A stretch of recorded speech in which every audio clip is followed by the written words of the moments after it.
வணக்கம்பா. நிகழ்ச்சி மூலமாக உங்களை சந்திப்பதில் பெருமகிழ்ச்சி அடைகிறேன். வாழ்க்கையில் வெற்றி பயன் நோக்கி பயணம் செய்து கொண்டிருக்கிறீர்கள். இந்த பயன்கள் நல்ல முறையில் வெற்றி பெற என் அன்பின் வாழ்த்துக்கள். நீங்கள் நல்லா இருப்பீங்க. இப்போ இருக்கிறத விட 1000 மடங்கு அதிகமாகும்படி சேனைகள் கர்த்தர் தாமே உங்களை ஆசீர்வதித்து உயர்த்துவாராக. நல்லா கவனிச்சு பாருங்கள்.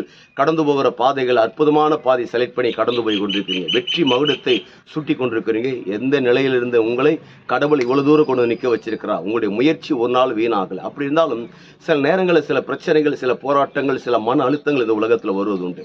அது நிமித்தம் நம்ம என்ன உண்டாகிறோம் என்றால் சோர்ந்து போய் விடுகிறோம். நான் எல்லாருக்கும் பாரமா இருக்கிறேன், நான் எல்லாருக்கும் பாரமா இருக்கிறேன்னு இதே வாய்ப்பாடு மாதிரி ஒப்புவிச்சுக்கிட்டே இருக்கிறீங்க அநேகர். நான் சொல்கிறேன் பாருங்க, நீ உங்களை பார்த்து அநேகர் அவதூறாக எண்ணிக்கொண்டு குறைவா உங்களுடைய மதிப்பை கவன குறைவு நிமித்தமும் புரிந்து கொள்ளாத நிமித்தமும் இப்படி சொல்லிக் கொண்டிருக்கலாம். நான் உங்களுக்கு சொல்லுகிறேன், நீங்கள் யாருக்கும் பாரமான கிடையாது. ஏன்னா கடவுள் அப்படி உங்களை சிருஷ்டிக்கவில்லை.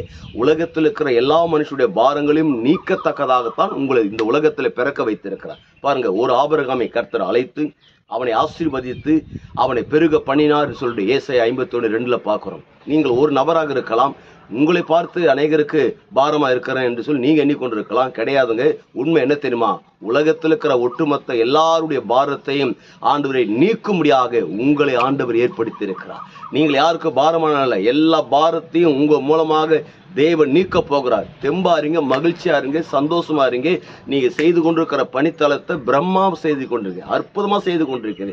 தேவனாய் கர்த்தர் உங்க பட்சத்தில் இருக்கிற எதை குறித்தும் பயப்படாதீங்க, சோர்ந்து போகாதீங்க. இந்த உலகத்தில் இருக்கிற எல்லாருடைய பாரத்திற்கும் நீங்க தான் வழிகாட்டியா இருந்து உங்க மூலமாக நிறைய விடுதலையும் நிறைய நன்மைகளும் அற்புதமும் இந்த உலகத்துல தெய்வம் செய்ய போகிறார். அப்படி செய்யும் போது என்ன நடக்குது? ஒட்டுமொத்த உலக நாடுகளுக்கு நாம் ஆண்ட இயேசு கிறிஸ்து உங்களை கடன் கொடுக்கும்படியாக வைப்பார். நீங்கள் வற்றாத நீரூற்றை போல இருப்பாய் என்று சொல்லி உங்களிருந்து விடைபெறுகிறேன். உங்க நண்பன் ரவி, பெரியபாளையம்.